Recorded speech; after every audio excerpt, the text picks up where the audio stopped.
Hello everyone, आप सभी का स्वागत है आपके अपने यूट्यूब चैनल टीचिंग कैंपस में। तो जैसा कि हम सीटेट के प्रीवियस ईयर पेपर्स को डिस्कस कर रहे हैं, आज हमारा पेपर है इंग्लिश लैंग्वेज 2, जो कि 7 फरवरी 2026 को शिफ्ट 2 में आया हुआ था, जो कि पेपर 1 का पार्ट है।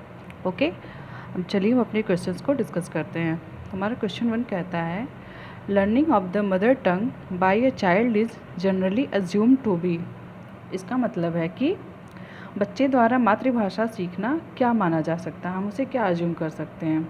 ठीक है, तो हम अपने ऑप्शंस को देखते हैं। ऑप्शन नंबर 1 कहता है language learning, option number 2 language assimilation, option number 3 abstract language development, option number 4 language acquisition. तो हमारा option number 4 is the correct option, language acquisition. अगर हम लैंग्वेज एक्विजिशन की बात करें तो ये हमारा होता है भाषा अर्जन। भाषा अर्जन की बात करें तो बच्चे जो अपने आसपास के लोगों के, अपने मम्मी पापा, अपने दादा दादी, अपने भाई बहन, उनकी जो भाषा को सुनते हैं वो उसे सीख लेते हैं, उसे एक्वायर कर लेते हैं, जिसमें उन्हें कोई रूल या किसी नियम की ज़रूरत नहीं होती है। वो उसे बिना किसी एफ़र्ट के सीखते हैं, विदाउट एनी एफ़र्ट उसे सीख लेते हैं, जो उनकी मदर टंग बन जाती है। तो इस प्रकार हमारा क्वेश्चन क्या कह रहा है, learning of the mother tongue by child is generally assume to be language acquisition. Okay, अगर हम इसके अदर ऑप्शंस की बात करें तो हमारा ऑप्शन 1 कहता है लैंग्वेज लर्निंग, जिसका मतलब होता है कि भाषा अधिगम। भाषा अधिगम की अगर हम बात करें तो इसको सीखने के लिए हमें रूल्स की ज़रूरत होती है। ठीक है, बिना रूल्स के हम इसे सीख नहीं पाते हैं। जैसे अगर हम लेमन लैंग्वेज में बात करें, अगर हमें हिंदी आती है, हमारी मदर टंग हिंदी लैंग्वेज है, तो उसके अलावा अगर हम और कोई भाषा सीखना चाहते हों, जैसे कि इंग्लिश, उर्दू, फ्रेंच, लैटिन, तो इन सब भाषाओं को सीखने के लिए हमें रूल्स की ज़रूरत होगी, ग्रामर की ज़रूरत होगी। तो इसके लिए हम कहीं स्कूल या पढ़ करके मेहनत से सीखते हैं। ठीक है, वो विदाउट एफ़र्ट के आप नहीं सीख सकते हैं, उसके लिए आपको एफ़र्ट देना ही देना होगा। ठीक है, तो वो हमारा हो जाएगा लैंग्वेज लर्निंग। उसी तरह अगर हम लैंग्वेज एसिमुलेशन की बात करें तो लैंग्वेज मीन्स भाषा, एसिमुलेशन मीन्स होता है आत्मसातकरण। दैट मीन्स आत्मसातकरण। आत्मसातकरण मीन्स होता है कि पहले से सीखी हुई चीज़ में कुछ नया बदलाव या फिर और कुछ एक्स्ट्रा सीखना।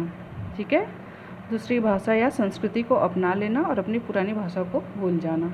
ठीक, तो अभी बच्चा तो इतना छोटा है कि अभी वो अपनी भाषा, अपनी मदर टंग को सही से नहीं जान पाता, तो वो एक्स्ट्रा और क्या सीख पाएगा। तो इसलिए हमारा ये भी ऑप्शन सही नहीं है। अगर हम ऑप्शन नंबर 3 की बात करें, एब्स्ट्रैक्ट लैंग्वेज डेवलपमेंट की, तो ये तो एकदम ही अलग बात होगी, जिसमें एब्स्ट्रैक्ट मीन्स होता है अमूर्त। अमूर्त मीन्स होती हैं चीज़ें जिसे हम देख नहीं सकते। ठीक है, एब्स्ट्रैक्ट चीज़ें अगर हम बात करें, जैसे कोई ऑनेस्ट है और कोई बहुत ज़्यादा चालाक है, क्लेवर है, कोई बहुत ज़्यादा लालची है, तो अभी बच्चे छोटे हैं तो उन्हें इन सब का कोई आइडिया नहीं है, उन्हें इसके बारे में कुछ पता नहीं है। ठीक है, अगर साधारण भाषा में बात करें तो इसके लिए बच्चे भी बहुत ज़्यादा समझने की क्षमता उनके पास नहीं होती है, तो इसलिए हमारा ऑप्शन 3 भी सही नहीं है। तो पहले क्वेश्चन का हमारा सही ऑप्शन हो जाएगा option number 4, that is language acquisition. अब अगले क्वेश्चन पे हम चलते हैं। क्वेश्चन नंबर 2 कहता है, an active listener immediately understands. एक सक्रिय जो श्रोता होता है वो तुरंत समझ जाता है। तो क्या समझ जाता है, ऑप्शंस को देखते हैं। तो अगर हम ऑप्शन को देखें तो हमारा ऑप्शन नंबर 1 कहता है what the speaker is trying to say. Okay, option number 2 कहता है what the other person is saying. तो हमें ये थोड़ा थोड़ा सही लग रहा है। ठीक है, अगर अदर ऑप्शंस को देखते हैं, 3rd ऑप्शन कहता है what the speaker wants to say. नहीं, ये तो बिल्कुल ही नहीं सही है। ऑप्शन नंबर 4 कहता है logic behind what the speaker is saying. Logic, इसमें लॉजिक क्या लगाना, ठीक है। अब तो हमारा option number second is the correct option. What the other speaker is saying. अगर एक अच्छा श्रोता आपको बनना है तो सबसे पहले आपको समझना होगा कि सामने वाला क्या कह रहा है, उसको सुनने की कोशिश करना है, ठीक है, ना कि क्या वो कहने की कोशिश कर रहा है, ठीक है, उसका तो हम अंदाज़ा ही नहीं लगा सकते, ठीक। अगर थर्ड ऑप्शन की बात करें, what the speaker wants to say, तो हम कोई अंतर्यामी तो है नहीं कि हम पता कर लेंगे वो क्या कहना चाहता है क्या नहीं कहना चाहता है, तो ऑप्शन नंबर थर्ड भी नहीं सही है।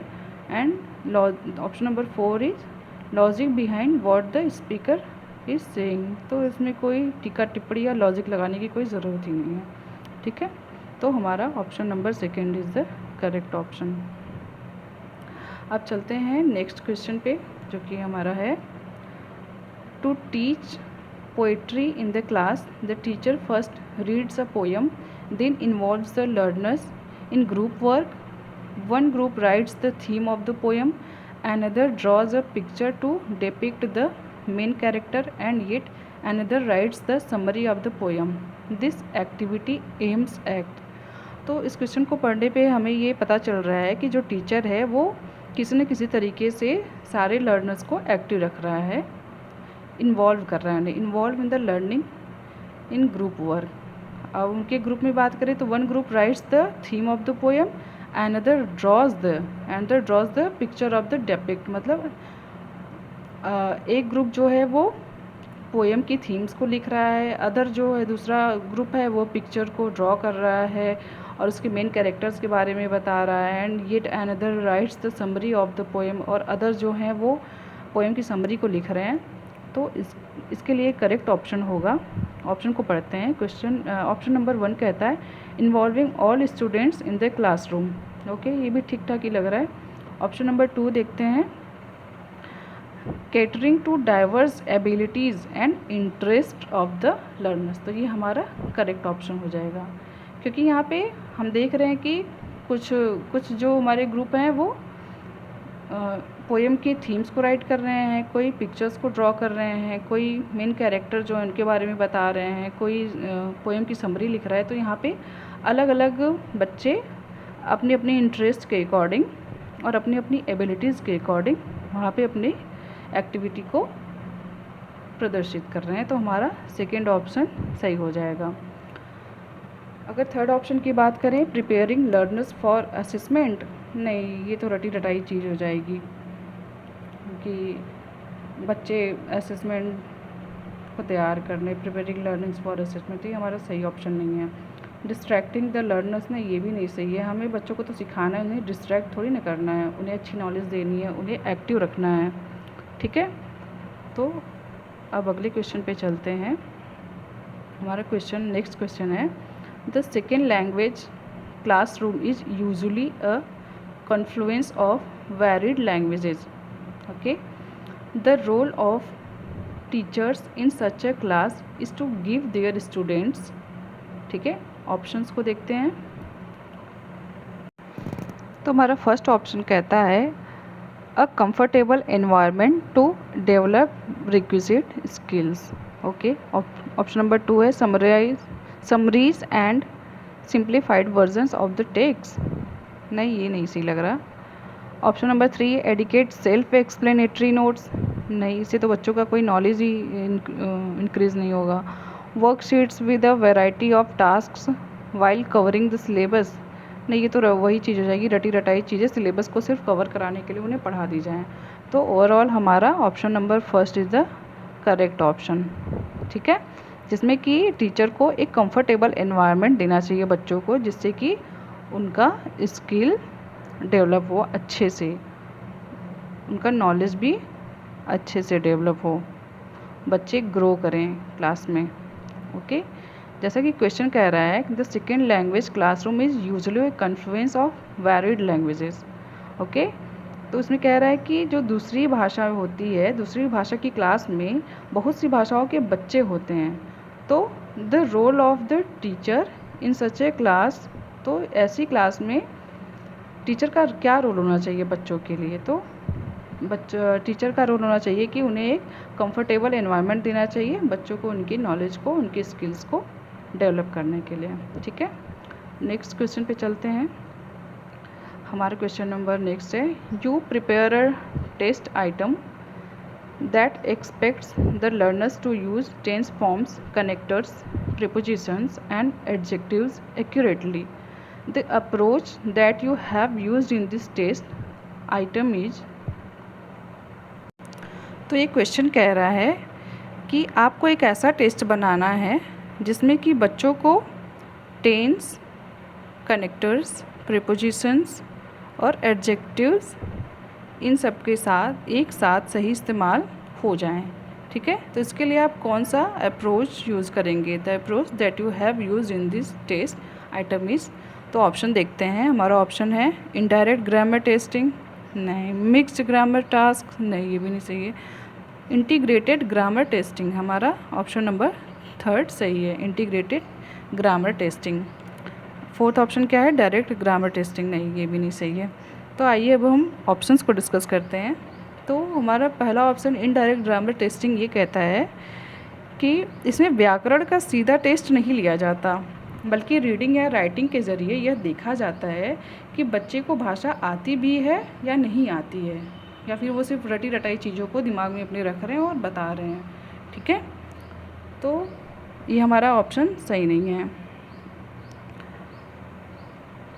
ऑप्शन नंबर 1 नहीं सही है। अगर वही हम सेकंड की बात करें, मिक्स्ड ग्रामर टास्क, तो ये हमारा मिश्र व्याकरण कार्य हो जाता है। ठीक है, ये कोई फॉर्मल शैक्षणिक शब्द नहीं है, ये सिर्फ काम को बयां करने के लिए टेस्ट की तरह इसको बिल्कुल यूज़ नहीं करते हैं। ठीक है, कोई तरीका नहीं है टेस्ट का। ऑप्शन नंबर 3 तो हमारा सही ऑप्शन है। ऑप्शन नंबर 4 कहता है कि डायरेक्ट ग्रामर टेस्टिंग, जिसमें प्रत्यक्ष व्याकरण परीक्षण होता है। इसमें ग्रामर के नियमों को अलग अलग करके पूछा जाता है, जैसे कि एक खाली स्थान दे दिया जाएगा और कहा जाएगा कि सिर्फ यही प्रीपोजिशन है, इसमें भरो, यही एडजेक्टिव है, इसमें भरो। ठीक है, तो इसमें सारी चीज़ें मिक्स नहीं होंगी। ठीक, तो हमारा 3rd ऑप्शन सही हो जाएगा। अब नेक्स्ट क्वेश्चन पे चलते हैं। नेक्स्ट क्वेश्चन है, children in their early years scribble on the wall, floor and in the notebooks. This stage in language learning is called. तो जैसा कि हम छोटे बच्चों को देखते हैं कि वो मैक्सिमम टाइम दीवार पर कुछ खिंचाखची पेन से, पेंसिल से, कलर से खींचते खांचते रहते हैं, फ्लोर पर भी, नोटबुक पर भी वो खींचते खांचते रहते हैं। तो इस स्टेज को हम क्या बोलेंगे? The stage in language learning is called. तो हमारा ऑप्शन है emergent literacy, option number 2 writing skills, option number 3 graphic development, option number 4 scribbling. नहीं, तो हमारा ऑप्शन नंबर 1 सही हो जाएगा, एमर्जेंट लिटरेसी। मतलब ये उनकी उभरती हुई साक्षरता है, वो सीख रहे हैं। ठीक है,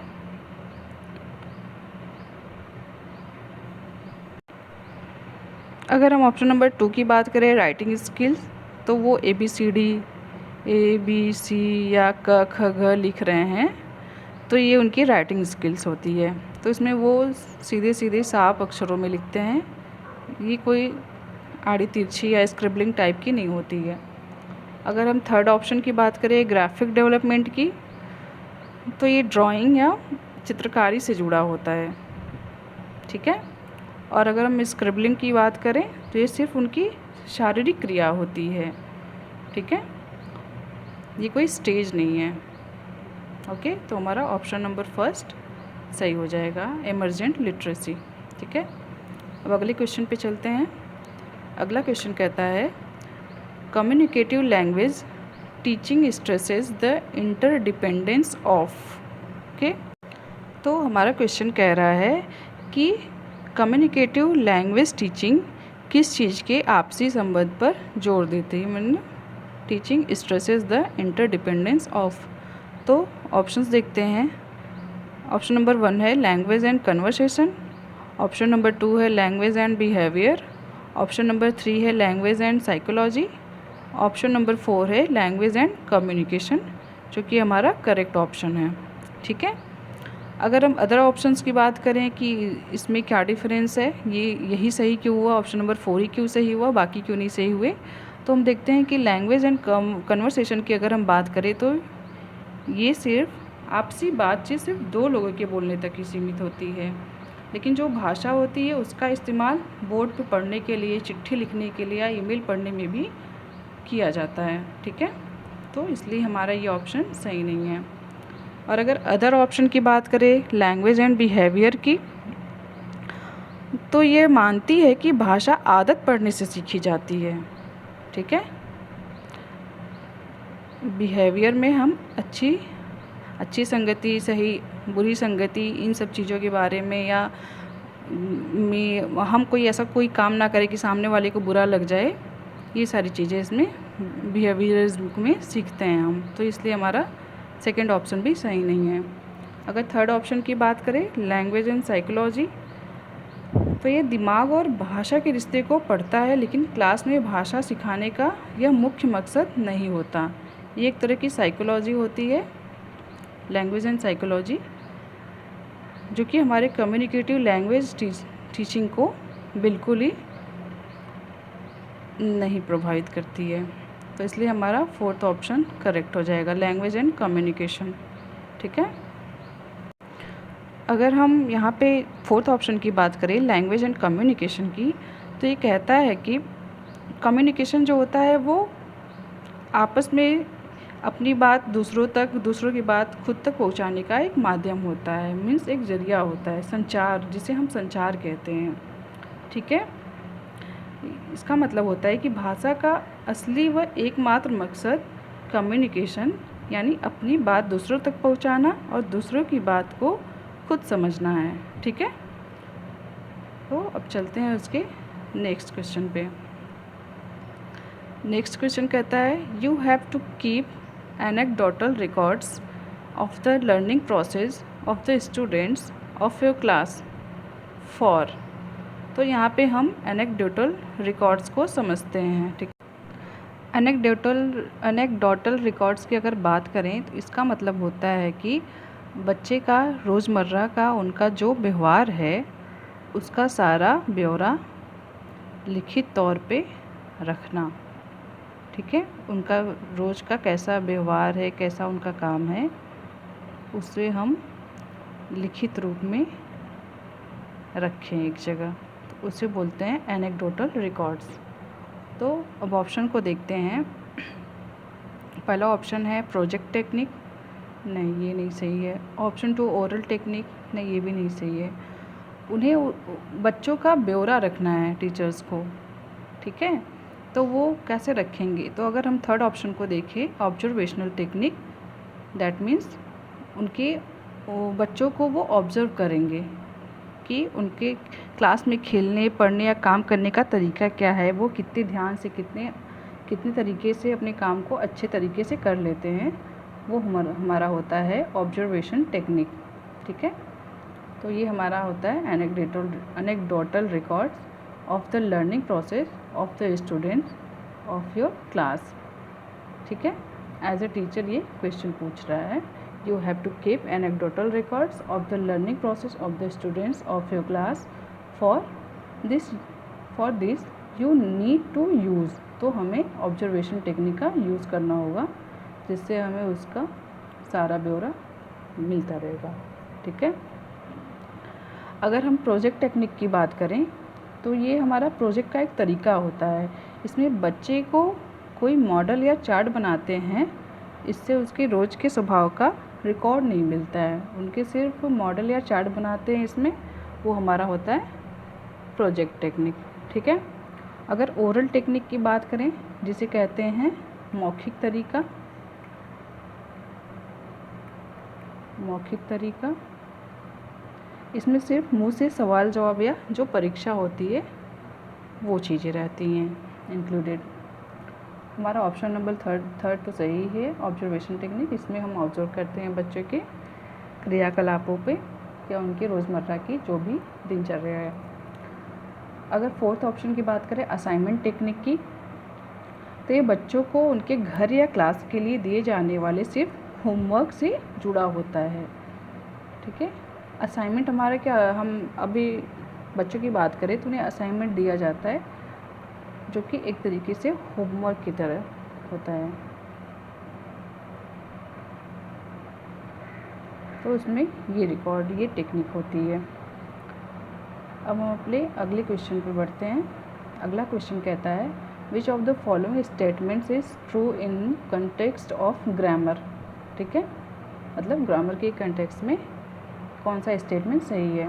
तो ऑप्शन नंबर 1 है grammar provides a set of rules that should be memorised before being followed. तो सबसे पहले ये अगर कुछ वर्ड्स की बात करें पॉजिटिव नेगेटिव वर्ड्स की, तो हमें ये जो वर्ड है मेमोराइज, ये हमारा नेगेटिव वर्ड होता है। मेमोराइज मतलब होता है कि याद करना, और याद करने का मतलब बच्चों को रटना पड़ेगा, जो कि अगर नई एजुकेशन पॉलिसी की बात करें तो वो बच्चों को रटने पे या उनका याद करने पे बिल्कुल ही फोकस नहीं करता। ठीक है, तो इसलिए हमारा ये मेमोराइज जहाँ भी हमें दिखे वो हमारा नेगेटिव वर्ड होता है। तो इसे कभी भी अगर ऑप्शन में ये दिखे तो इसे कभी भी सही नहीं मानना है। ठीक है, तो ये हमारा ऑप्शन तो पहले ही गलत हो गया।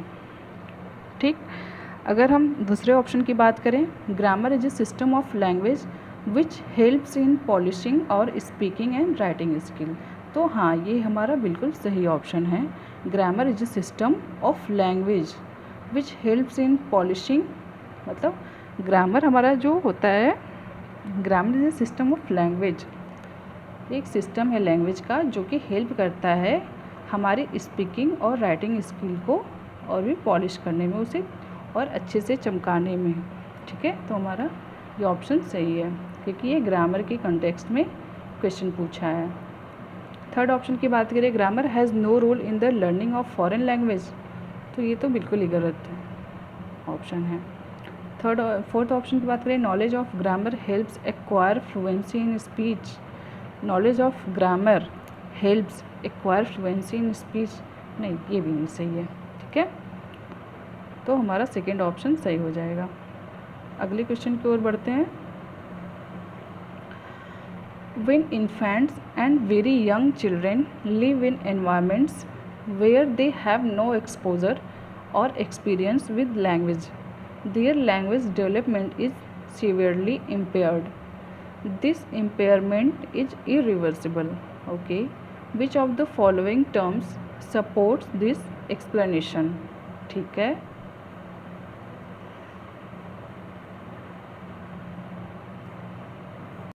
अगर हम इस क्वेश्चन को समझने की कोशिश करें तो ये क्वेश्चन कहता है when infants and every young children live in environments where they have no exposure or experience with language. ठीक है, तो ये कह रहा है कि जब छोटे बच्चों को उनके बचपन में ऐसा माहौल मिलता है जहाँ उन्हें कोई भाषा सुनने या बोलने को नहीं मिलती। ओके, तो उनका भाषा का विकास हमेशा के लिए रुक जाता है। ठीक है, और इसे बाद में सुधारा भी नहीं जा सकता। तो यह बात किस नियम को मानती है? विच of the following terms support this explanation. ठीक है, तो हम ऑप्शन देखते हैं। ऑप्शन नंबर फर्स्ट है सेंसिटिव पीरियड्स ऑफ डेवलपमेंट, ये कुछ सही लग रहा है। ठीक है, आगे भी देखते हैं। ऑप्शन नंबर 2 है सोशियो लिंग्विस्टिक्स, दैट मीन्स समाज भाषाविद, तो इसका तो कहीं कोई रोल नहीं लग रहा। अगर ऑप्शन नंबर 3 की बात करें सिमेंटिक्स, तो ये मीनिंगफुल होता है मीनिंगफुल बातों के लिए, तो फिर ये भी कोई इम्पोर्टेंट रोल नहीं है इसमें। फोर्थ की बात करें नेटिविज्म, दैट मीन्स सहजतावाद, जिसका मतलब होता है कि बच्चे पैदा ही भाषा सीखने की जन्मजात शक्ति के साथ होते हैं। तो यहाँ पे ये पूछ रहा है कि वो बच्चे मतलब उन्हें एनवायरनमेंट नहीं मिला, उनका रुक जाता है विकास हमेशा के लिए, फिर उसे बाद में सुधारा भी नहीं जा सकता। तो ये बात किस नियम को मानती है? तो हमारा ऑप्शन नंबर फर्स्ट एकदम सही लग रहा है, जिसे कहते हैं सेंसिटिव पीरियड्स ऑफ डेवलपमेंट। अगर हम इस इस सेंसिटिव पीरियड ऑफ डेवलपमेंट की बात करें, इसे कहते हैं विकास का संवेदनशील काल। मीन्स विकास का संवेदनशील काल। अगर हम बच्चों में देखें तो बच्चों में मैक्सिमम में देखने को मिलता है कि उनके स्टार्टिंग एज को ज़्यादा केयर की ज़रूरत होती है, क्योंकि वो काफ़ी संवेदनशील होता है उनका एज पीरियड। तो अगर उस एज पीरियड में उन्हें अच्छा एनवायरनमेंट, अच्छा न्यूट्रिशन, अच्छा सपोर्ट मिलता है तो वो काफ़ी ग्रोथ करते हैं, उनका डेवलपमेंट भी अच्छा होता है। तो इसलिए हमारा option number first is the correct option. ठीक है, नेक्स्ट क्वेश्चन की ओर बढ़ते हैं। तो हमारा नेक्स्ट क्वेश्चन कहता है grammar should be taught by. तो ऑप्शन देखते हैं, making learners do written assignments. Option number 2, encouraging students to memorise rules. यहाँ भी मेमोराइज आ गया तो ये हमारा ऑप्शन बिल्कुल ही गलत है। Giving adequate assignments to learners, नहीं। Enabling practice in context. तो जो हमारा ऑप्शन नंबर 4 है ये बिल्कुल सही ऑप्शन है। इनेबलिंग प्रैक्टिस इन कॉन्टेक्स्ट मतलब उन्हें संदर्भ में प्रयास के लिए बिल्कुल सही अवसर देना। ठीक है, वो grammar should be taught by, तो वो अच्छे से ग्रामर को सीख पाएंगे। ठीक है, अगर ऑप्शन नंबर फर्स्ट की बात करें, making learners do written assignment, तो इसमें इसका मतलब है कि बच्चों से सिर्फ लिखित असाइनमेंट करवा के उन्हें हम ग्रामर सिखा सकते हैं, तो ये भी गलत है। दूसरा जो है एनकरेजिंग स्टूडेंट्स टू मेमोराइज, ये तो पहले ही गलत था। मेमोराइज यहाँ पे रट के करने की वाली बात हुई है, तो ये बिल्कुल गलत है। थर्ड की बात करें, एडिकेट असाइनमेंट्स टू लर्नर्स, मतलब कि बच्चों को बहुत सारे असाइनमेंट के काम दे के हम उन्हें ग्रामर सिखा सकते हैं, तो ये भी गलत ऑप्शन है। हमारा ऑप्शन नंबर 4 सही ऑप्शन है। ठीक है, अगले क्वेश्चन की ओर चलते हैं। You want to create a language rich environment. हमारा option number next question number है, you want to create a language rich environment in your class, for this you should. ठीक है, आप अपनी क्लास में लैंग्वेज रिच एनवायरनमेंट क्रिएट करना चाहते हैं, तो इसके लिए आपको क्या करना होगा। यू शुड आपको करना चाहिए। पहला, establish a language lab in your class. ठीक है, आगे देखते हैं। Motivate parents to buy language games and activities, नहीं। ठीक है, आगे देखते हैं। और provide an opportunity where the language is seen, noticed and used by the learners, ये सही लग रहा है। थोड़ा और देखते हैं। encourage your learners to use only English while communicating in the class। तो हमारा जो थर्ड ऑप्शन है वो बिल्कुल सही ऑप्शन है। Provide an opportunity where the language is seen, noticed and used by the learner. तो हमें उन्हें अपॉर्चुनिटी प्रोवाइड करनी है जहाँ पे वे लैंग्वेज को सीन करें, नोटिस करें और उन्हें सीखें, यूज़ करें। ठीक है, अब अदर ऑप्शन की बात करें तो यहाँ पे दिया है पहला option, establish a language lab in your class. तो लैंग्वेज लैब को एस्टेब्लिश करने से आपकी क्लास में इससे क्या मतलब होगा, जब तक कि वो उस भाषा को सही से यूज़ ना कर पाएँ, उसे प्रैक्टिस में ना ला पाएँ, तो ये गलत ऑप्शन है। सेकंड की बात करें, motivate parents to buy language games and activities. यहाँ पे पेरेंट्स की बात बिल्कुल आती है, लेकिन वो बच्चे जब स्कूल में ही सीखना चाह रहे हैं और टीचर को लैंग्वेज रिच एनवायरनमेंट उन्हें देना है क्लासरूम में, तो यहाँ पे पेरेंट्स का कोई रोल नहीं होगा। तो इसलिए हमारा थर्ड ऑप्शन सही है।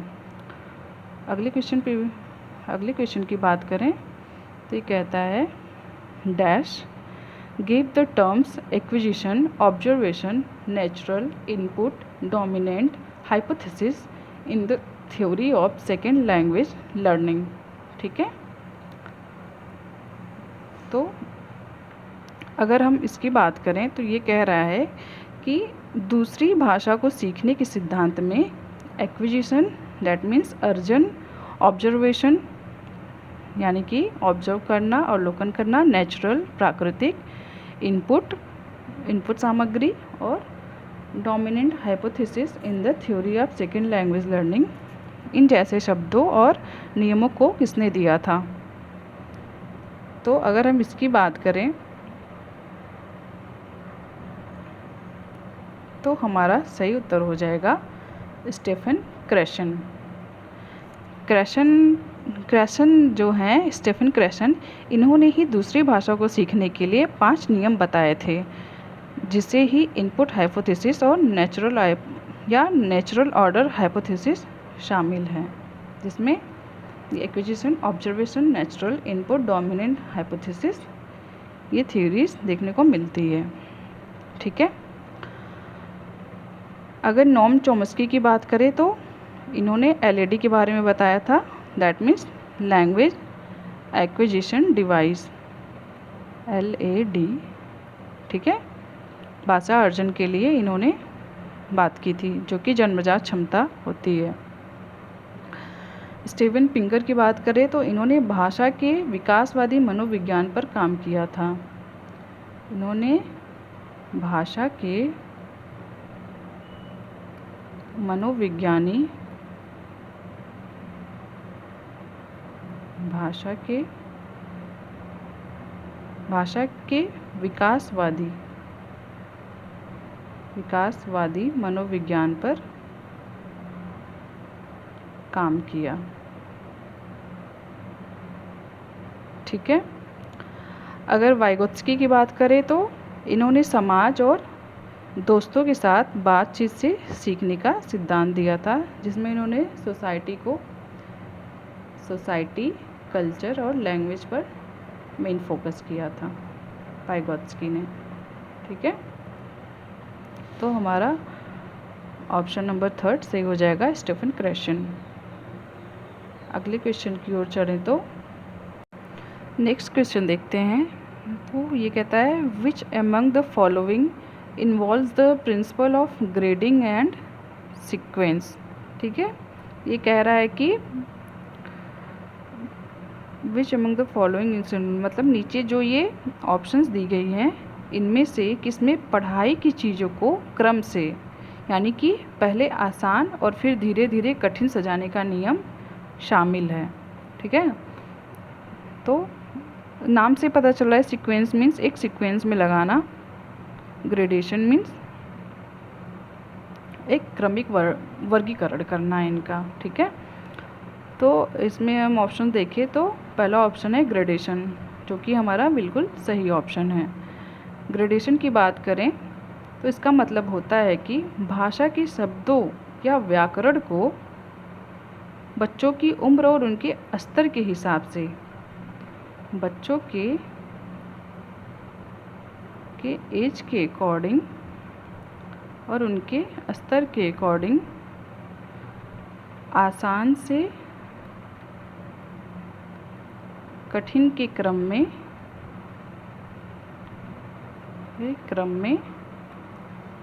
सेट करना, ये हमारा होता है ग्रेडेशन।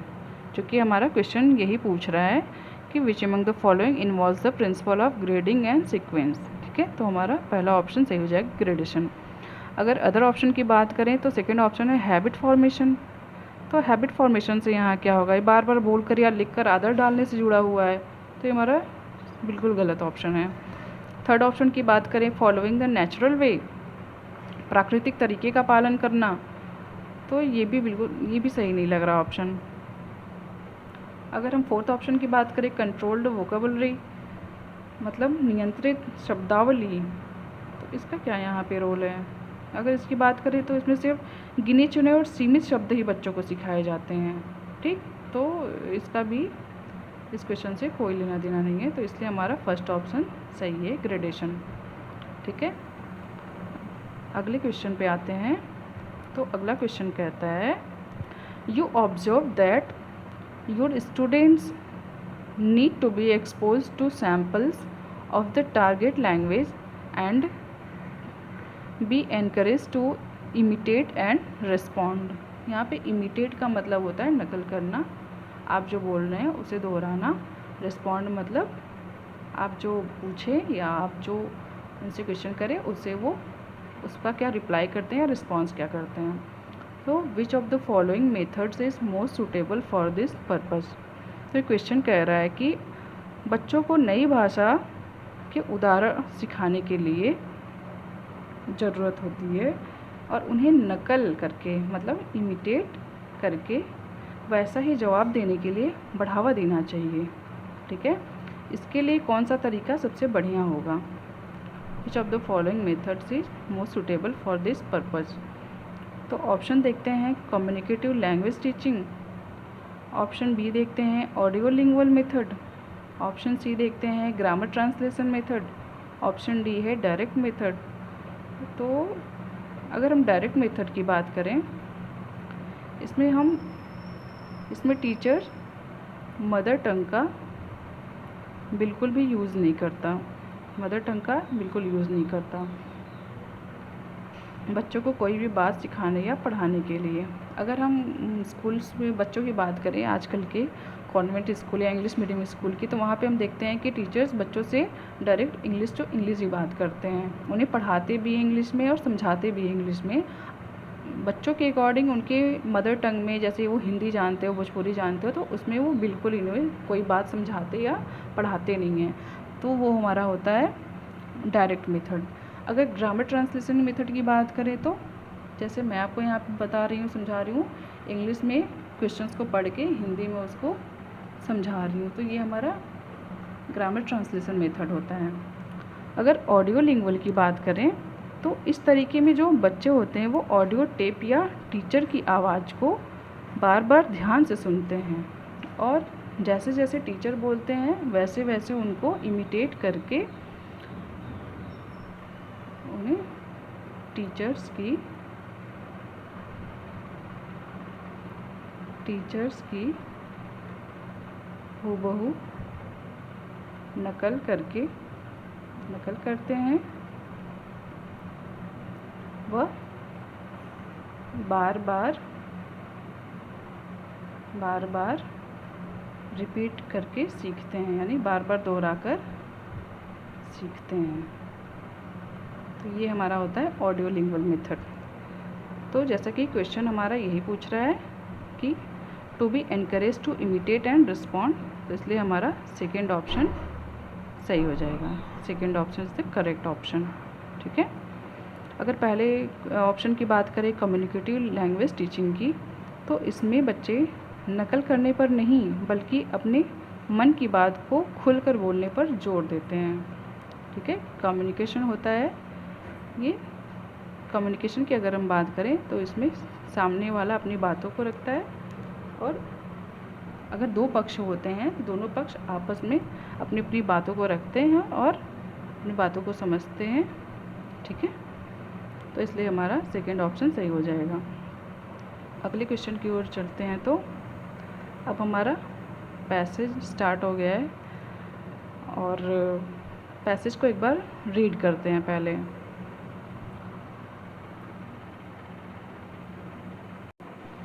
तो आइए पैसेज को समझते हैं।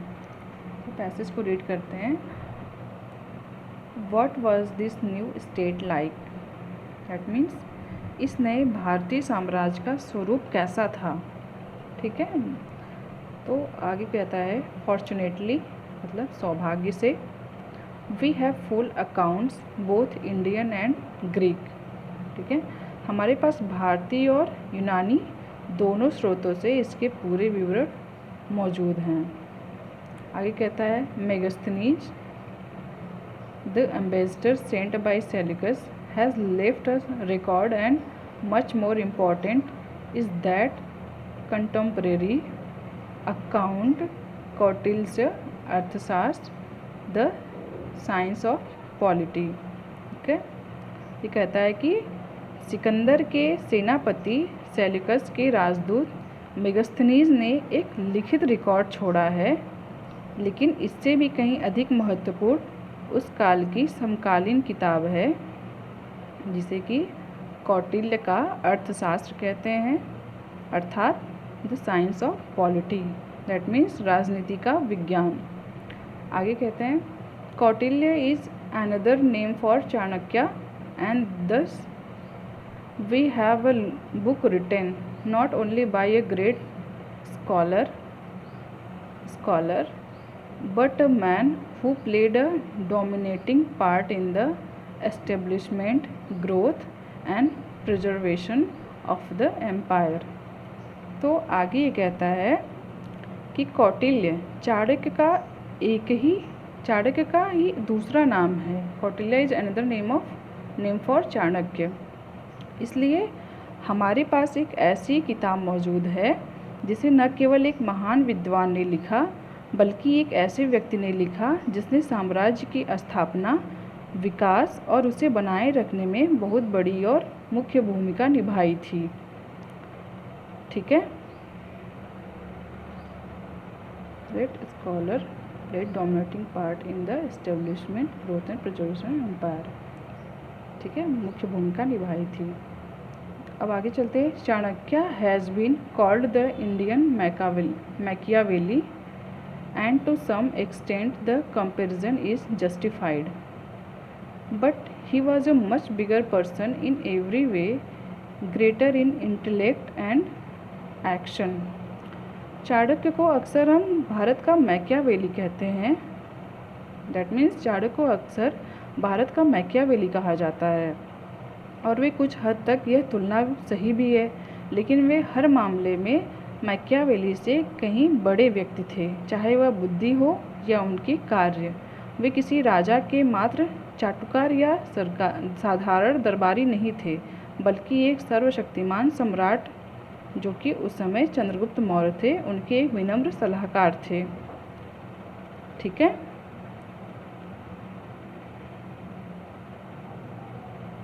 A picture of him emerges from an old Indian play, The Mudra Rakshas, which deals with this period. Bold and scheming, proud and revengeful, never forgetting a slight, never forgetting his purpose, availing himself of every device to delude and defeat the enemy. He sat with the reins of empire in his hands and looked upon the emperor more as a loved people than as a master। Basically यहाँ पे चाणक्य के ही बारे में बात हुई है। ठीक है, उन्हीं के बारे में बताया गया है। तो एक बार हम ये पैसेज पढ़ लेते हैं। Simple and austere in his life, uninterested in the pomp and pageantry of high position, when he had redeemed his pledge and accomplished his purpose, he wanted to retire to a life of contemplation। ठीक है, आगे कहता है, There was hardly anything Chanakya would have refrained from doing to achieve his purpose। Okay, he was unscrupulous enough, but yet he was also wise enough to know that this very purpose might be defeated by means unsuited to the end।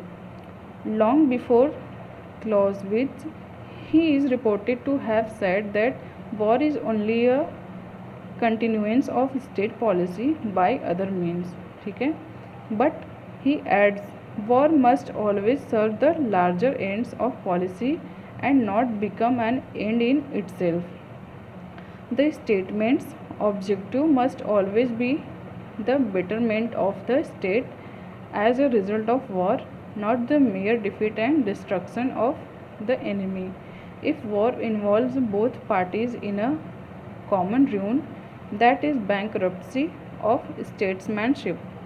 War must be conducted by armed forces, but much more important than the force of arms is the high strategy which saps the enemy's morale and disrupts his forces and brings about his collapse or takes him to the verge of collapse before armed attack।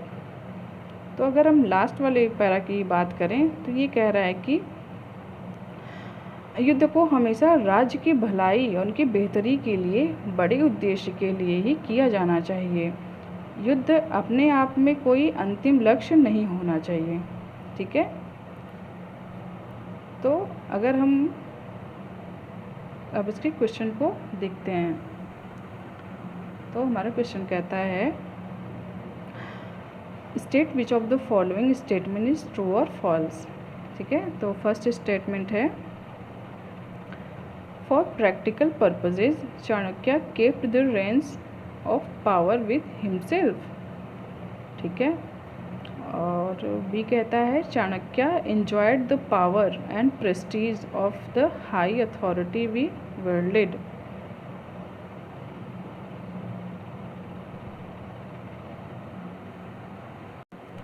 तो जैसा कि हमने ऊपर paragraph में देखा, तो यहाँ पे है for practical purposes Chanakya kept the range of power with himself, जिसका मतलब है कि साम्राज्य की बागडोर उन्होंने अपने हाथों में ही रखी थी। ठीक है। यानी कि व्यवहारिक उद्देश्य के लिए चाणक्य ने सत्ता की बागडोर अपने ही हाथों में रखी थी। तो हमारा ऑप्शन ए सही है। अगर बी की बात करें, Chanakya enjoyed the power and prestige of the high authority we wielded, तो ये बिल्कुल सही नहीं लग रहा है, क्योंकि उन्होंने अपनी एंजॉय करने के लिए इसे अपनी प्रेस्टीजियस अथॉरिटी ये सारी चीज़ों को नहीं संभाला था। तो इसलिए हमारा A is true but B is false. हमारा ए ऑप्शन सही है, बी गलत है। अब अगले क्वेश्चन पे आते हैं। तो हमारा अगला क्वेश्चन है which one of the following is not true. ठीक है। तो हमारा पहला ऑप्शन है Chanakya defined war as a continuation of state policy. ठीक है। ऑप्शन बी पर आते हैं। तो ये कहता है Chanakya considered strategic manoeuvres as more important than actual war. तो इस पर थोड़ा सा डाउट है। ठीक है। ऑप्शन नंबर थर्ड पे आते हैं। Chanakya supported war even if it destroyed both the parties. नहीं, उन्होंने कभी सपोर्ट नहीं किया। Chanakya is also known as Kautilya. तो यहाँ पे पूछा है नॉट ट्रू ना, तो हम यहाँ पे देखते हैं कि हमारा जो ऑप्शन नंबर 2 है, Chanakya considered strategic manoeuvres as more important than actual war, तो ये बिल्कुल कथन तो ये तो सही है। ठीक है। गद्यांश के अंत में लिखा है कि वास्तविक युद्ध जो है वो हथियारों की ताकत से ज़्यादा महत्वपूर्ण उच्च रणनीति है। ठीक है। अगर हम ऑप्शन नंबर थर्ड की बात करें, Chanakya supported war even if destroy the both the parties, तो हमारा ये ऑप्शन गलत है, जो कि क्वेश्चन के अकॉर्डिंग हमारा सही ऑप्शन है। यानी कि हमारा ऑप्शन नंबर थर्ड सही हो जाएगा। ठीक है।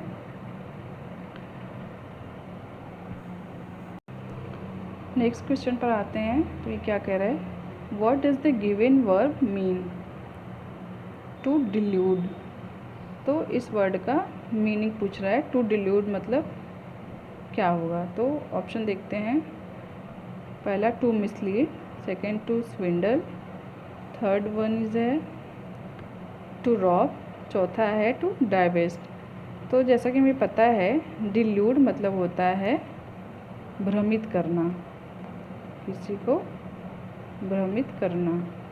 तो अगर हम फर्स्ट ऑप्शन को देखें टू मिसलीड, तो ये हमारा बिल्कुल सही ऑप्शन हो जाएगा। मिसलीड मतलब किसी को गलत रास्ते पर ले जाना या उसे भ्रम में डालना। ठीक है। अगर तो ऑप्शन सेकंड की बात करें, टू स्विंडल, तो स्विंडल का मतलब होता है ठगी करना, किसी को ठगना या पैसों की धोखाधड़ी करना। ये पैसों की धोखाधड़ी या ठगी से रिलेटेड है। टू रॉब मतलब लूटपाट करना, लूटना। और अगर टू डाइवेस्ट का मतलब देखें, तो इसका अर्थ होता है किसी को उसकी संपत्ति या अधिकारों से वंचित या बेदखल करना, से बेदखल करना। ठीक है। नेक्स्ट क्वेश्चन को देखते हैं। तो हमारा अगला क्वेश्चन है, identify the tense of the given expression. ठीक है। तो हमारा टेंस है हैड रिडीम्ड हिज प्लेस। तो जैसा कि हमें पता है, ऑप्शंस अगर हम देखें तो पहला ऑप्शन है simple past, second present perfect, third one is past perfect और fourth one is simple present. अगर हम सिंपल पास्ट की बात करें, तो इसमें हम हेल्पिंग वर्ब की अगर हम बात करें, तो सिंपल पास्ट में डिड आता है अगर हम इंटरोगेटिव या प्रश्नवाचक शब्द की वाक्य की बात करें। डिड या अगर पॉजिटिव सेंटेंस रहे तो उसमें सेकंड फॉर्म आता है वर्ब का। अगर प्रेजेंट परफेक्ट की बात करें तो इसमें हैज़ या हैव आता है। पास्ट परफेक्ट की बात करें तो इसमें हैड आता है। तो यहाँ पे अगर हम क्वेश्चन देखें तो ये स्टार्ट ही हो रहा है हैड रिडीम्ड हिज प्लेस, तो इसलिए हमारा थर्ड ऑप्शन सही हो जाएगा। ठीक है, अगले क्वेश्चन पे चलते हैं। अगला क्वेश्चन है हमारा find the word opposite in the meaning to the underline word. तो हमारा अंडरलाइन वर्ड है नेवर फॉरगेटिंग अ स्लाइट। ठीक है, तो यहाँ पे स्लाइट का मतलब होता है, तो स्लाइट का मतलब होता है अपमान या उपेक्षा। तो अगर इसके अपोजिट की बात करें, अपमान या उपेक्षा का अपोजिट होगा मान सम्मान या प्रशंसा। तो अगर हम इसके ऑप्शन की बात करें तो फर्स्ट ऑप्शन इज़ ह्यूमिलिएशन, तो इसका भी मतलब होता है अपमान या निंदा करना, तो ये सही नहीं ऑप्शन है। कॉम्प्लीमेंट मीन्स तारीफ़ करना या सराहना करना, तो ये भी सही नहीं होगा। अगर थर्ड ऑप्शन की बात करें रिवॉर्ड, तो रिवॉर्ड मतलब इनाम देना, ये भी सही नहीं है। यहाँ पे स्लाइड का अपोजिट वर्ड पूछा है, तो उसका सबसे सटीक होगा ऑप्शन प्रेज, मीन्स प्रशंसा करना। स्लाइड मीन्स अपमान करना, प्रेज मीन्स प्रशंसा करना, तो इसका अपोजिट हो जाएगा अपोजिट प्रशंसा करना। ठीक है, हमारा प्रेज सही ऑप्शन हो जाएगा। नेक्स्ट क्वेश्चन की ओर चलते हैं। Whose account is called much more important as a record of the Mauryan rule। ठीक है, तो कह रहा है कि मौर्य शासन के इतिहास के रूप में किसका विवरण कहीं अधिक महत्वपूर्ण माना गया है। ठीक है, तो ऑप्शन देखते हैं Kautilya, Machiavelli, the contemporary historians, Megasthenes. तो हमने अभी ऊपर पैसेज में देखा था, उसमें कौटिल्य का अर्थशास्त्र था, तो जिसमें मौर्यन रूल के बारे में सारे रिकॉर्ड्स रखे गए हैं अच्छी तरीके से, तो हमारा ऑप्शन नंबर फर्स्ट सही ऑप्शन हो जाएगा। ठीक है, अगले क्वेश्चन की ओर आते हैं।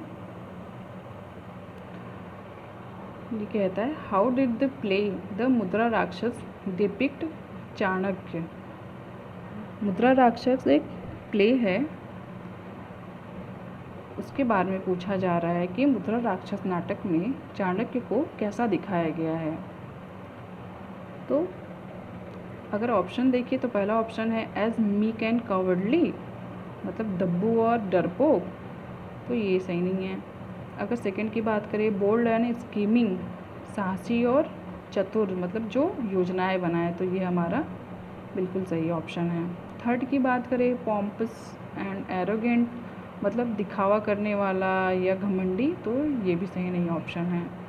Honest and Payas, that means ईमानदार तो थे ठीक है, लेकिन पवित्र एंड धार्मिक तो ये नहीं है, वो एक चतुर रणनीतिकार के रूप में उभरे थे। ठीक है, अब अगले क्वेश्चन पर आते हैं।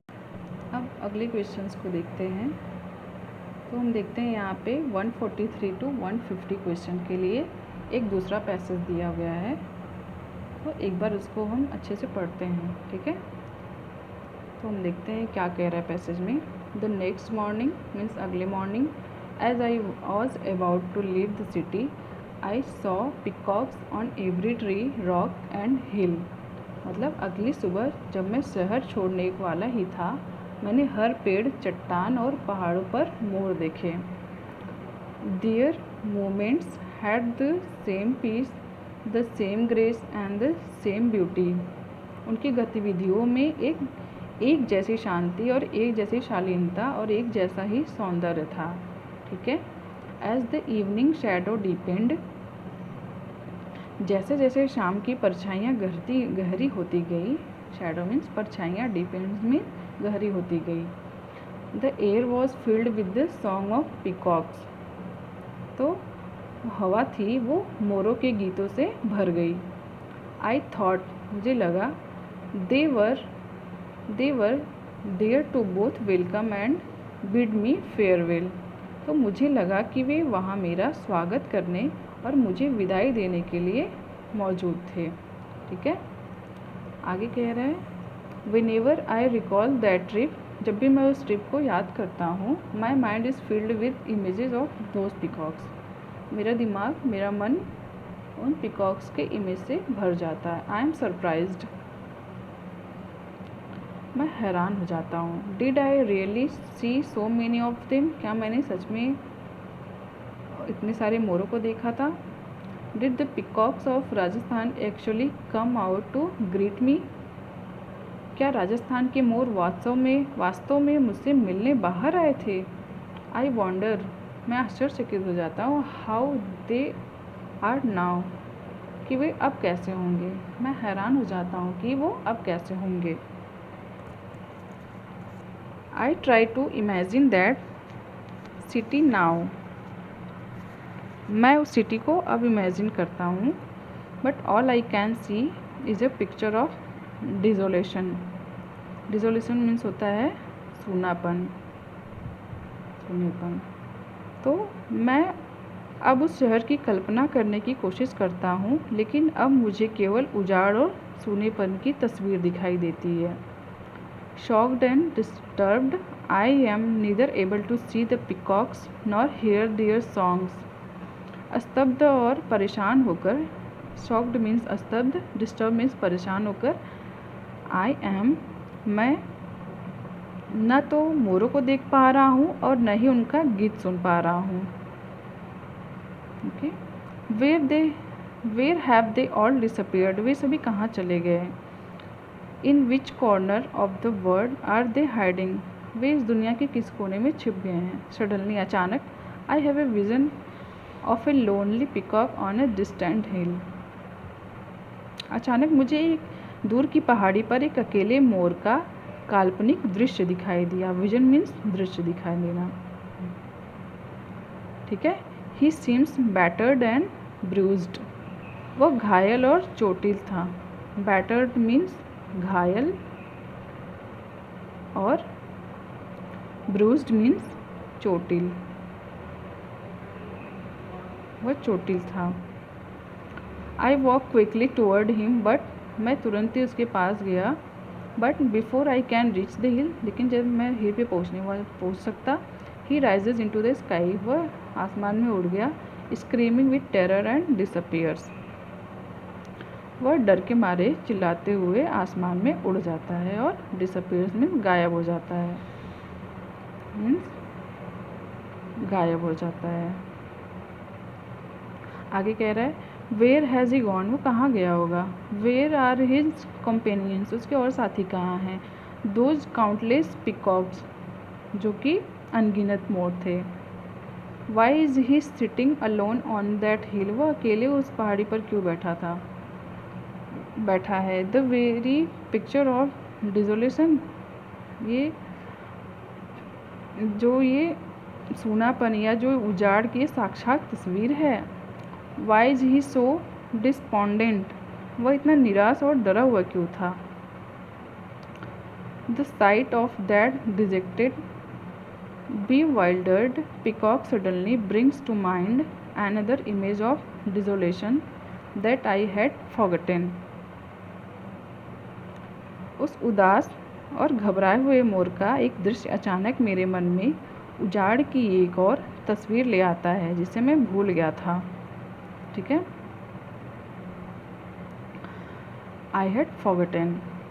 On the far edge of a dark, एक काले और ऑयल सोक्ड सी, तेल से सने समुद्र में, I see a forlorn duck covered with foul effluents watching the waves in disbelieves, एक काले तले तेल से सने समुद्र के सुदूर किनारे पर मैं गंदगी से भरे एक लाचार और अकेली बत्तख को देखता हूँ जो अविश्वास से लहरों को देख रही थी। Okay. Till yesterday the sea was ambrosia, today it is poison. The wings of the duck are so heavy with slim that he can no longer fly. Poison flows through the veins in his body. इसका मतलब है कि बत्तख के पंख जो थे वो कीचड़ और तेल से इतने भारी हो गए थे कि वो उड़ ही नहीं सकती। Poison flow through the veins in his body, जहर उसके शरीर की नसों में बह रहा है। ठीक है, वैसे जब हमने पढ़ लिया, अब क्वेश्चन को सॉल्व करते हैं। तो क्वेश्चन कहता है state which of the following statements is true और फॉल्स। तो ए स्टेटमेंट कहता है the peacocks both welcome the writer and bid him farewell. हाँ, ये ऑप्शन तो सही लग रहा है, अभी तो हमने पढ़ा। ऑप्शन बी देखते हैं, स्टेटमेंट बी देखते हैं the wings of the peacocks were smeared with slime. नहीं, ये गलत ऑप्शन है, जिसका मतलब है कि मोरों के पंख कीचड़ या गंदगी से सने हुए थे। नहीं, तो हमारा ए इज़ ट्रू और बी इज़ फॉल्स हो जाएगा। नेक्स्ट क्वेश्चन देखते हैं which one of the following is not true. तो पहला ऑप्शन देखते हैं the writer feels that city is desolate now. Option number 2 the writer visits the city once again in a vision.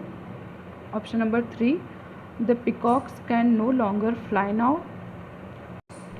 Option number 4 कहता है the peacocks the writer saw were beautiful and graceful. तो हमारा question पूछ रहा है not true. तो हम अगर पहला ऑप्शन देखें तो writer feels that city is desolate now, ये सही है। ऑप्शन नंबर दूसरा देखें the writer visit the city once again in vision, ये भी सही है। और थर्ड देखें peacocks can no longer fly now, तो ये गलत ऑप्शन है। जो कि अगर हम इस क्वेश्चन के अकॉर्डिंग देखें तो हमारा जो थर्ड ऑप्शन है वो सही हो जाएगा, ये गलत हो जाएंगे। ठीक है, अब नेक्स्ट क्वेश्चन को देखते हैं what kind of sentence is the following. ठीक है, कोई सेंटेंस दिया है where have they all disappeared. तो इस क्वेश्चन के बारे में, इस सेंटेंस के बारे में पूछ रहा है कि ये कौन से सेंटेंस का काइंड है या कौन से सेंटेंस का टाइप है। तो अगर हम ऑप्शंस को देखें तो पहला ऑप्शन है इंटरोगेटिव, दूसरा ऑब्जेक्टिव, तीसरा डिक्लेरेटिव, चौथा एक्सक्लेमेटरी। तो पहला ही ऑप्शन हमारा सही हो जाएगा क्योंकि यहाँ पे क्वेश्चन मार्क है, जिसे देखकर हम पता कर सकते हैं कि ये प्रश्नवाचक वाक्य है जिसे इंटरोगेटिव कहते हैं। ठीक है, अगर हम सेंटेंस की बात करें तो सेंटेंस स्ट्रक्चर के अकॉर्डिंग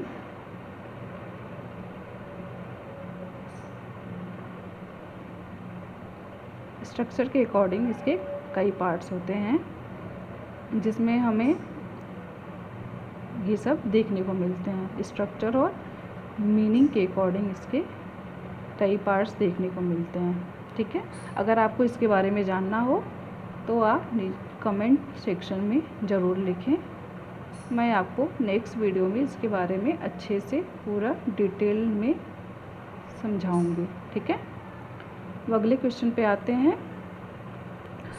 अगला क्वेश्चन कहता है identify the clause of the underlined part.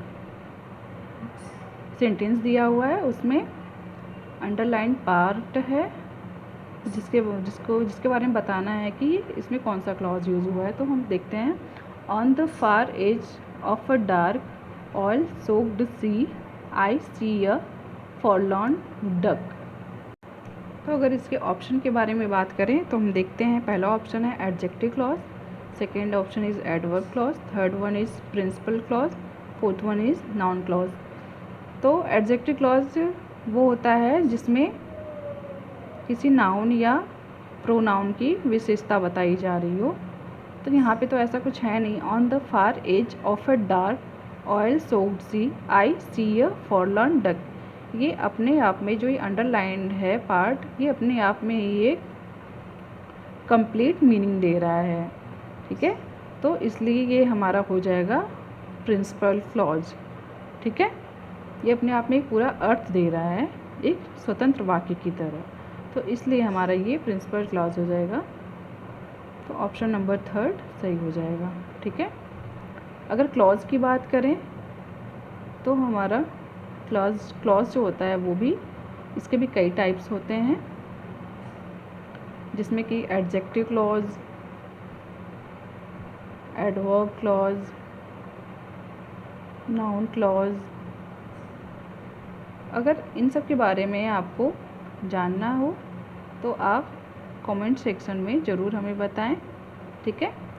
आपके लिए मैं ज़रूर क्लॉज से रिलेटेड सेशन लेकर आऊँगी। ठीक है। अगले क्वेश्चन पे चलते हैं। हमारा अगला क्वेश्चन है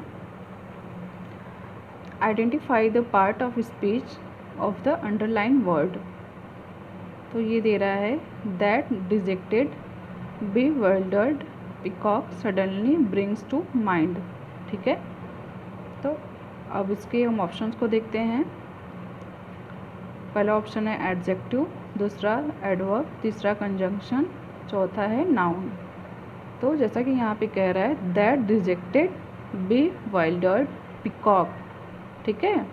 तो यहाँ पे ये पिकॉक की क्वालिटी को बता रहा है कि वो डिजेक्टेड और bewildered था, तो इसलिए ये हमारा एडजेक्टिव हो जाएगा। एडजेक्टिव का मतलब होता है विशेषता बताना, जो नाउन या प्रोनाउन की विशेषता बताए। तो ये हमारा नाउन है यहाँ पे पिकॉक। उसके बारे में ये बता रहा है कि वह bewildered मीन्स घबराया हुआ था।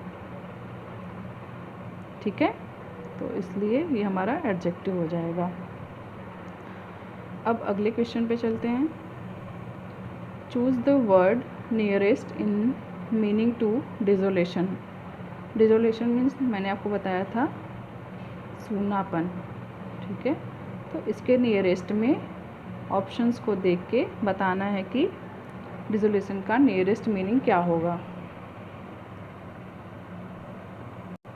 तो यहाँ पे अगर हम ऑप्शन को देखें तो ऑप्शन नंबर 1 है पैसिमिज्म, जिसका मतलब होता है, पैसिमिज्म का मतलब होता है निराशावादी। ठीक, निराशावाद। ठीक है। फर्टिलिटी मीन्स होता है उपजाऊपन। बैरनेस का मतलब होता है बंजरपन। ठीक है। और डिस्पेयर का मतलब होता है घोर निराशा, मतलब अथाह दुख या दुख। तो यहाँ पे नियरेस्ट मीनिंग ऑफ डिसोलेशन को पूछा है। डिसोलेशन मीन्स सूनापन, तो इसका ऑप्शन 3 सही हो जाएगा, जिसका मतलब है बंजरपन। ठीक है। अब question number next, where did the writer see the peacocks. मतलब राइटर ने मोर को कहाँ देखा था। तो भी हमने बात किया, उन्होंने इनर राजस्थान सिटी में उन्होंने मोर को देखा था। लास्ट क्वेश्चन पे बात करते हैं। Why does the writer see a picture of dissolution in the Rajasthan city now. मतलब कि राइटर को अब उस राजस्थानी शहर में उजाड़ और सूनेपन की तस्वीर क्यों दिखाई देती है। ठीक है। अब ऑप्शन देखते हैं। Because the ducks are no more in the more to be seen. नहीं, उन्होंने तो पिकॉक्स के बारे में बात की है, तो डक्स की बात ही नहीं है। Because the city has been uprooted. नहीं, because the peacocks have disappeared. हाँ, ओके, आगे देखते हैं। Because there is dirt and filth all around. ठीक है। तो हमारा सही उत्तर हो जाएगा option number 3, because the peacocks have disappeared, क्योंकि वहाँ से मोर गायब हो चुके हैं। उन्होंने मोरों की चहचहाहट और उनकी सुंदरता को ख़त्म होने की बात की है, जिसकी वजह से वो सिटी सूना और उजाड़ जैसा लगता है। ठीक है। तो आज हमने सीटेड पेपर के इंग्लिश पार्ट को डिस्कस किया, जो कि पेपर 1 का लैंग्वेज 2 था। ठीक है। अगर आपको कोई डाउट हो या आपको कोई क्वेरी हो तो नीचे कमेंट सेक्शन में ज़रूर कमेंट करें। और अगर आपको ये वीडियो अच्छी लगी हो तो उसे लाइक, शेयर और इस चैनल को सब्सक्राइब करें। Thank you so much.